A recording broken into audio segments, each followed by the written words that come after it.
আসসালামু আলাইকুম। চিটাগাং টক্সে স্বাগত জানাই। আমি আক্তার হোসেন। আজকে মিয়ানমারের পাশে চীন, নতুন সমীকরণে রোহিঙ্গা সংকট, এই বিষয়টা নিয়ে কথা বলবো। সম্প্রতি মিয়ানমারের রাজধানী নেপিডো সফর করেছে চীনের পররাষ্ট্রমন্ত্রী, এবং তিনি বলেছেন যে মিয়ানমারের স্বাধীনতা সার্বভৌমত্ব রক্ষায় চীন সবসময় পাশে থাকবে। মিয়ানমারের সাথে চীনের সম্পর্কের কিছু ভুল বোঝাবুঝি মাঝখানে ছিল, সেগুলো এখন তারা কাটিয়ে উঠেছে, এবং মিয়ানমারের ভিতরে অভ্যন্তরীণ বিভিন্ন প্রদেশে বিদ্রোহীরা স্বাধীনতার জন্য বিভিন্ন জাতীয় আঞ্চলিক স্বার্থে তারা মিয়ানমার সেনাবাহিনীর সাথে যুদ্ধরত অবস্থায় আছে। এই অবস্থায় মিয়ানমারের স্বাধীনতা এবং অখণ্ডতার প্রতি সমর্থন জানিয়ে চীনের পররাষ্ট্রমন্ত্রী মিয়ানমারের নতুন নির্বাচিত প্রধানমন্ত্রীকে, যিনি আগে সেনাপ্রধান ছিলেন এবং পদ্মার অন্তরালে থেকে ক্ষমতা চালিয়েছেন অং সান সুচির সময়ও, তাকে নতুন এই প্রধানমন্ত্রীকে পাশে গিয়ে উনি দাঁড়ালেন এবং বললেন যে আমরা আপনাদের সাথেই থাকব। এখন প্রশ্ন হলো, তাহলে চীন যদি মিয়ানমারকে অব্যাহত সমর্থন জানায়, তাহলে আমাদের অবস্থাটা কী হবে? বিশেষ করে আমাদের রোহিঙ্গা সংকটের সমীকরণটা কী হবে, কোন দিকে যাবে সেটা আমরা জানি। চীনের সাথে শেখ হাসিনা সরকারও ভালো সম্পর্ক রাখতে পারে নাই। তিস্তা ব্যারেজ প্রকল্প নিয়ে চীনের সাথে একটা বিরোধে জড়িয়ে যায়। চায়নাকে দিয়ে এই প্রকল্পের সমীক্ষা যাচাই করা হয়, প্রায় $1 বিলিয়ন দিয়ে প্রকল্পের ডিজাইন তৈরি করা হয়। এই প্রকল্পটা চায়না যখন বাস্তবায়ন করতে যাবে, সে সময় হাসিনা উল্টে যায় এবং তখন ভারতের চাপে পড়ে সেই প্রকল্প ভারতকে দিয়ে করাবে বলেছে, যদিও ভারতের এই ধরনের কোনো প্রকল্প করার অভিজ্ঞতা নিজ দেশে এবং দেশের বাইরে কোথাও নাই। টেকনিক্যালি ভারত চায়নাকে এড়িয়ে যাওয়ার জন্য হাসিনাকে প্রেশার দিয়ে এই প্রকল্পটা বন্ধ করে দেয়, এবং চায়না এতে অসন্তুষ্ট হয় কিন্তু। এবং হাসিনার শেষ চায়না সফরটা ছিল খুবই বিতর্কিত, অসম্মানজনক। সফরের নির্ধারিত টাইমের আগেই তাকে বাংলাদেশে ফিরতে হয়। এরপরে তখন অবশ্য আন্দোলন চলতেছিল এবং এরপরে তার পতনও হয়। এই হচ্ছে চায়নার সাথে আওয়ামী লীগের সম্পর্ক।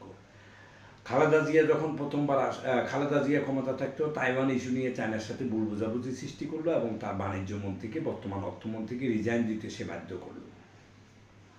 প্রত্যেকেই কোনো না কোনো জায়গায় চায়নার সাথে কোনো না কোনো ভুলভ্রান্তিতে জড়িয়ে গেছে, এবং রোহিঙ্গা সমস্যার সমাধানে চায়নাকে কাজে লাগবে এটা খুব নিশ্চিত। কারণ মিয়ানমার চায়নাকে তার অভিভাবক হিসাবে মানে। যেহেতু মিয়ানমারের অভিভাবক চায়না, চায়নার গ্রিন সিগন্যাল ছাড়া রোহিঙ্গা সংকট পুরোপুরি সমাধান করা বাংলাদেশের পক্ষে সম্ভব না। কিন্তু অতীতকাল থেকে চায়নার সাথে বাংলাদেশের যে সম্পর্ক ছিল, জিয়া রহমানের সময় থেকে শুরু হয়ে এরশাদ পর্যন্ত খুবই মধুর সম্পর্ক ছিল, বিশ্বাসযোগ্যতার সম্পর্ক ছিল। সেই সম্পর্কটা পরবর্তী সরকারগুলো সঠিকভাবে ধরে রাখতে পারে নাই। বিভিন্ন ইস্যুতে তারা বিরোধে জড়িয়ে গেছে। চায়নার স্বার্থ রক্ষা করতে গিয়ে ভারতের পারে নাই, ভারতের স্বার্থ রক্ষা করতে গিয়ে চায়নার সাথে পারে নাই, এভাবে চলেছে।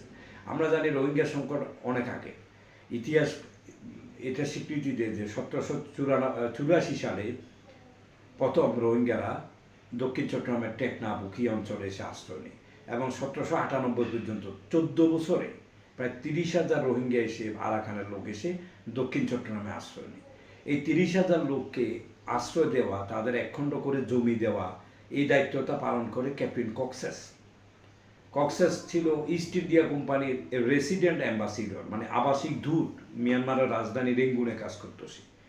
ইস্ট ইন্ডিয়া কোম্পানি তাকে রেঙ্গুন থেকে নিয়ে আসলো, এসে বললো যে এই যে পরিবারগুলো ওখান থেকে উদ্বাস্তু হিসেবে এসেছে, তাদের প্রত্যেক পরিবারকে একখণ্ড জমি এবং নগদ কিছু টাকা দেওয়ার দায়িত্ব পালন করার জন্য।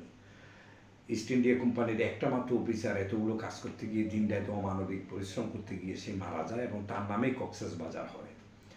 এটা ইতিহাসে জানে অনেকে হতো। তারপর আমি প্রসঙ্গ উল্লেখ করলাম যে দক্ষিণ চট্টগ্রাম কিংবা কক্সেস বাজারের নামের সাথেই শরণার্থী বিষয়টা জড়িত। এটা অনেকে জানেন না, কিন্তু সেই জন্য বললাম যে একেবারে শরণার্থী দ্বারা ও ইতিহাস পুরোপুরি আবৃত। দক্ষিণ চট্টগ্রাম, বিশেষ করে কক্সবাজার, চকরিয়া, এসব অঞ্চল শরণার্থী দ্বারাই আবৃত। আজকে দেখে নাও, 1784 থেকে 1798 যাওয়ার পর 1836, 1942 সালে সেকেন্ড ওয়ার্ল্ড ওয়ারকে ঘিরে 6 লাখ লোক চট্টগ্রামে ঢুকেছিল। ইতিহাসে লেখা আছে স্পষ্টভাবে। 1952 সালে যখন গভর্নর জাকির হোসেন, ইস্ট পাকিস্তানের গভর্নর, তিনি রাঙ্গুনিয়ায় জন্মগ্রহণকারী একজন কৃতি মানুষ, তিনি ইস্ট পাকিস্তানের গভর্নর থাকা অবস্থায় এই চট্টগ্রামে 10,000 রোহিঙ্গাকে একই দিনে মিয়ানমার সরকার বাংলাদেশে ফেরত পাঠায়।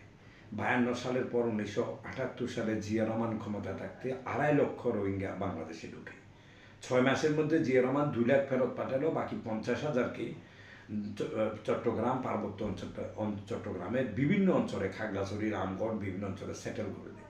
তারা কিন্তু এখন স্বীকার করে না তারা আরাকানের লোক, তারা বলে বাঙালি, চাটগাইয়া, যেহেতু একই ভাষা চট্টগ্রাম আরাকানের, এইভাবে বেঁচে আছে তারা।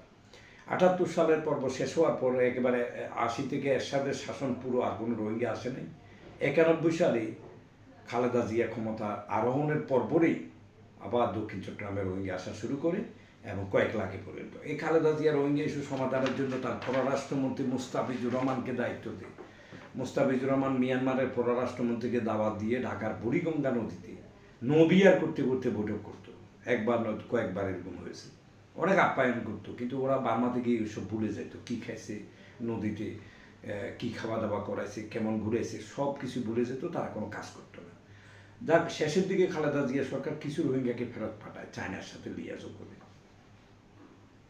পাকিস্তানের সাথেও ভালো সম্পর্ক ছিল, ইরানের সাথেও ছিল বিএনপি সরকারের। ওই সময় খালেদা জিয়া টেনে কিছু রোহিঙ্গা ফেরত যায়, কিন্তু হাসিনা আসার পরে আবার প্রায় 7 লাখ। এখানে বলা হচ্ছে, এই তথ্যটা এখানে দিয়েছে যে 2017 সাল থেকে মিয়ানমার সেনাবাহিনীর নির্যাতন ও সহিংসতায় বাস্তুচ্যুত হয়ে প্রায় 12 লাখের বেশি রোহিঙ্গা বাংলাদেশে আশ্রয় নিয়েছে, যা বর্তমান বিশ্বের অন্যতম বড় দীর্ঘস্থায়ী মানবিক সংকট। কক্সবাজারের কুতুপালং ও টেকনাফের শরণার্থী শিবিরগুলোতে গাদাগাদি করে বসবাসরত এই জনগোষ্ঠীর মানবিক সাহায্য, নিরাপত্তা ও স্বদেশে ফিরে যাওয়ার প্রক্রিয়াটি এখন বাংলাদেশের জন্য একটি প্রধান সংকট। বর্তমান পরিস্থিতি সম্পর্কে বলা হয়েছে, 8 বছরেরও বেশি সময় ধরে চলা এই সংকটে রোহিঙ্গা শরণার্থীরা সম্পূর্ণভাবে আন্তর্জাতিক সাহায্য বাংলাদেশের উপর নির্ভরশীল। নিরাপত্তা ঝুঁকি সম্পর্কে বলা আছে, ক্যাম্পগুলোতে অপরাধ প্রবণতা বাড়ছে, অভ্যন্তরীণ সংঘাত ও মিয়ানমারের অস্থিরতার কারণে নিরাপত্তা পরিস্থিতি অবনতিশীল। প্রত্যাবাসনের চ্যালেঞ্জ কি? মিয়ানমারের চলমান যুদ্ধ পরিস্থিতির কারণে রোহিঙ্গাদের স্বদেশে টেকসই ও নিরাপদ প্রত্যাবাসন এখনও অনিশ্চিত। আন্তর্জাতিক চাপ, বাংলাদেশ সরকার রোহিঙ্গাদের নিজ দেশে ফিরে যাওয়ার জন্য কূটনৈতিক এবং আন্তর্জাতিক চাপ অব্যাহত রেখেছে। এখন বিষয় হচ্ছে, অব্যাহত চাপ রয়েছে, চাপ দিচ্ছে বাংলাদেশ, কিন্তু চাপ দিতে দিতে কী হচ্ছে? কিছুই হচ্ছে না। ডক্টর ইউনূসের টেনিউরে জাতিসংঘের মহাসচিবকে উনি নিয়ে আসলেন এবং বললেন যে ইউনূস যে রোহিঙ্গাদের ওখানে গেলেন, মহাসচিবও ছিল রমজানের ঈদের আগে মনে হয়, যে আগামী ঈদটাই এই রোহিঙ্গারা নিজ দেশে করবে। তখন আমরা নিশ্চিত হলাম যে তারা ফেরত যাবে এবং সব প্রক্রিয়া শেষ। এর আগের সরকারগুলো তাদের ডাটাবেজও তৈরি করেছে, কিছু ডাটাবেজ মিয়ানমারকে মিয়ানমারের হাতে হস্তান্তরও করেছে। মিয়ানমার দাবি করেছে যে আমাদের লোকদের তথ্য আমাদেরকে যেন দেওয়া হয়। এখন দেখা গেছে বাংলাদেশ যদি 2 লাখ রোহিঙ্গার তথ্য দেয়, মিয়ানমার যাচাই করে বলে ওখানে 20,000-এর তথ্য তারা যাচাই করে পেয়েছে। এইভাবে একটা ফাঁকি তারা মানে বাংলাদেশের সাথে এক ধরনের ফাঁকা বুড়ি আওড়াচ্ছে এবং রোহিঙ্গা নিয়ে আসলে একটা যুদ্ধ পরিস্থিতি বিরাজমান সেখানে। এর মেইন কারণ হচ্ছে, কিছুদিন আগে আমাদের সেনাপ্রধানের বক্তব্যটা এখানে প্রাসঙ্গিক।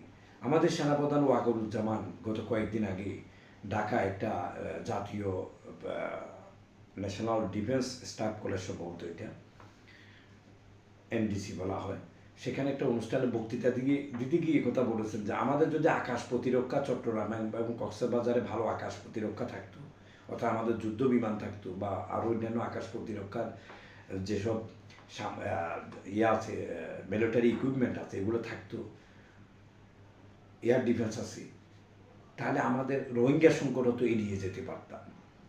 অর্থাৎ আমাদের পর্যাপ্ত বিমান বা যুদ্ধ ক্ষমতা না থাকায় মিয়ানমার আমাদেরকে দুর্বল রাষ্ট্র মনে করে তাদের ঠেলে দিয়েছে আমাদের এদিকে। ওয়াকারুজ্জামানের এই বক্তব্যটা রোহিঙ্গা সংকটের সাথে প্রাসঙ্গিক। ইউনূসের সময় ইউনূস যথেষ্ট চেষ্টা করেছিল, আমরা ধরে নিয়েছিলাম যে এই সংকটটা সমাধান হয়ে যাবে, যেহেতু উনি খুব অল্প সময় পেয়েছে। এই সময়ের ভিতরে এত বড় সমস্যার সমাধান সম্ভব না, লম্বা একটা সময় পেলে হয়তো তার কূটনৈতিক ক্যারিশমা দিয়ে উনি এটার একটা বিহিত ব্যবস্থা করতেন, কিন্তু আমরা তো ওনাকে থাকতে দিইনি। আমরা তাড়াতাড়ি নির্বাচন চেয়েছি, নির্বাচিত হলে আমরা নতুন সরকার পাবো, আমাদের দেশ বিশাল পরিবর্তন হয়ে যাবে, সেরকম তো কিছু আমরা দেখছি না। বর্তমান সরকারও রোহিঙ্গা নিয়ে কোনো আওয়াজ করছে না, হয়তো মনে করতেছি মিয়ানমারের যুদ্ধ পরিস্থিতি বিরাজমান, আমরা এইসব নিয়ে কথা না বলি। যুদ্ধ তাদের অভ্যন্তরীণ বিষয়, কিন্তু রোহিঙ্গাটা তো আন্তর্জাতিক বিষয়, বাংলাদেশ মিয়ানমারের বিষয়। তাহলে এটা নিয়ে আলোচনা করতে কোনো সমস্যার কারণ নেই। কিন্তু এখানে বিষয় হচ্ছে যে আমরা শুরুতে যে কথা বলেছিলাম, মিয়ানমারের পাশে চীন। চীন যদি মিয়ানমারকে অব্যাহত সমর্থন দেয়, তাহলে কিন্তু রোহিঙ্গা সংকট সমাধান হবে না। চীনের সমর্থন বাংলাদেশের দিকে বেশি থাকতে হবে। আর বর্তমান সরকারও চায়নার সাথে সম্পর্ক কিন্তু ঘনিষ্ঠ করতে পারে নাই। দেখা যাচ্ছে চায়নার বর্তমান সরকার ভারতের সাথে কিছু কমিটমেন্ট হয়তো আছে তাদের ক্ষমতায় আসার আগে, মনে হচ্ছে আর কি। সেই হিসাবে তারা কাজকর্ম চালাচ্ছে, কিন্তু ভারতমুখী হলে ওই সরকারের প্রতি চায়নার কোনো আস্থা থাকে না। হাসিনা প্রচণ্ড ভারতমুখী হতে চায়নার আস্থা অর্জন করতে পারে নাই, শেষ পর্যন্ত কিন্তু বিদায় নিতে হয়েছে। চায়না ভারতপন্থী সরকারগুলোকে সাপোর্ট করে না, এটা চায়নার একটা নিয়ম। বর্তমান সরকার দেখা গেছে তিস্তা প্রকল্প, এটা নিয়ে কোনো কথা বলে না। তিস্তা শেখ হাসিনা এটা ডিজাইন তৈরি করেছে, কিন্তু শেখ হাসিনা বাস্তবায়ন করার সাহস করে নাই, কারণ পশ্চিমবাংলা থেকেও আপত্তি ছিল। মমতা বন্দ্যোপাধ্যায়ও কিন্তু এই তিস্তা নিয়ে বিরোধিতা করেছে। মমতার প্রসঙ্গটা বাদ দিলেও ভারত কিন্তু বারবার বলেছে যে চায়নার প্রকৌশলীরা যেন তিস্তা ব্যারেজে কাজ করতে না পারে।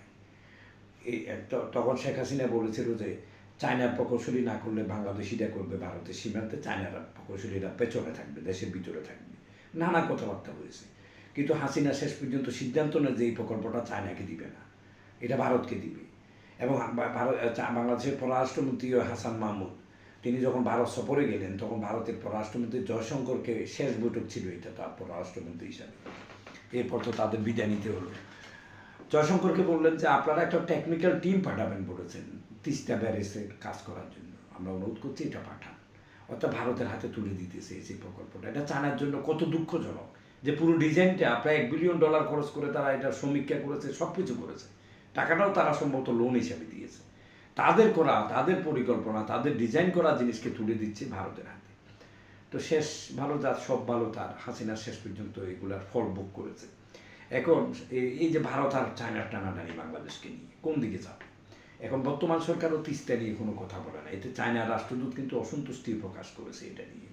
এবং জামাত ইসলামের আমির বলেছে আমরা তিস্তার ব্যাপারে আমাদের সমর্থন আছে। তো তিস্তার ব্যাপারে জামাতের যদি সমর্থন থাকে, তাহলে তো বিএনপি সরকার তিস্তা ব্যারেজ করে ফেলতে পারে চায়নাকে দিয়ে। সে দেখাতে পারবে যে দেশের বৃহত্তম বিরোধী দলের সমর্থন আছে। পলিটিক্যাল সাপোর্ট পেলে অনেক কিছু করা সম্ভব। এই পলিটিক্যাল সাপোর্টের প্রসঙ্গে আরেকটা কথা বলি, জিয়া রহমান যখন ক্ষমতায় ছিল, ভারত আমাদের পানি দিচ্ছিল না ঠিক মতো। তখন পিজি হাসপাতালে মাওলানা ভাসানী অসুস্থ ভাসানীকে দেখতে জিয়া রহমান যায় পিজি হাসপাতালে। এটা ভাসানী মারা যাওয়ার পর যে বইটা বের করে ইসলামিক ফাউন্ডেশন, সেখানে লেখা আছে, আমি পড়ে বলছি এবং বইটা আমার কাছেও আছে। পিজি হাসপাতালে যখন জিয়া রহমান ভাসানীকে দেখতে যায়, তখন ভাসানী জিয়া রহমানকে জিজ্ঞেস করে, ভারত কি তোমাকে পানি দিচ্ছে? যদি পানি পর্যাপ্ত না দেয় তুমি জাতিসংঘে গিয়ে নালিশ করো, আমি তোমাকে পলিটিক্যাল সাপোর্ট করব। ভাসানী অনেক বড় নেতা, এই সাবকন্টিনেন্টের একজন বিশাল নেতা ছিল। জিয়া রহমান তার মতো একজন অভিভাবক পাওয়ার পরেই সোজা গিয়ে জাতিসংঘে নালিশ করে দেয়, আনুষ্ঠানিক অভিযোগ দেয় ভারতের বিরুদ্ধে যে আমরা পর্যাপ্ত পানি পাচ্ছি না। তখন জাতিসংঘ থেকে একটা টিম গঠন করে এটা সালিশ করার জন্য, এটা নিষ্পত্তি করার জন্য দায়িত্ব দেওয়া হয়। তখন ঢাকায় বৈঠক হয় ভারত এবং বাংলাদেশে। সেই বৈঠকে বাংলাদেশকে পর্যাপ্ত পানি দেওয়ার অঙ্গীকার করে একটা চুক্তি হয়। 1978 সাল থেকে 82 সালের মে মাস পর্যন্ত সম্ভবত এই চুক্তির মেয়াদ ছিল। 81 সালে জিয়া মারা যাওয়ার পরে এরশাদ আসলো 82 সালের মার্চ এপ্রিলের দিকে। এরপরে এই চুক্তিটা নবায়ন করতে পারেনি এরশাদ, কারণ এরশাদের ওই সাহস ছিল না ভারত থেকে পানি আদায় করার মতো। এর অনেক পরে গিয়ে আরেকটা চুক্তি শেখ হাসিনার আমলে হয় লম্বা মেয়াদের, কিন্তু আমরা শুনেছিলাম যে ওই চুক্তি মতে ভারত পানি দিত না। যাই হোক, যে কথা বলছিলাম যে তারেক রহমানের সরকারকে যদি জামাত ইসলামী পলিটিক্যাল সাপোর্ট দেয়, তাহলে রোহিঙ্গা সংকট নিয়ে কিন্তু জাতিসংঘে যাওয়ার সুযোগ আছে। বাংলাদেশ কিন্তু জাতিসংঘে যাচ্ছে না। জিয়া রহমান যেভাবে পানির জন্য জাতিসংঘে চলে গেছে, এত বছর পর্যন্ত রোহিঙ্গা ইস্যুটাকে দ্বিপাক্ষিক করে রাখা হয়েছে, অর্থাৎ বাংলাদেশ বার্মার বিষয়টা। কিন্তু এটা জাতিসংঘে চলে গেলেও অন্যরকম রূপ লাভ করতো, এটা অনেক দেশ জড়িয়ে যেত এখানে। তো যাই হোক, বাংলাদেশ সাংঘাতিকভাবে এটাতে ক্ষতিগ্রস্ত। এই লোকগুলো অনেকের নাগরিকত্ব নিয়ে চট্টগ্রামে ঢুকে গেছে, বাংলাদেশের বিভিন্ন জায়গায় ঢুকে গেছে।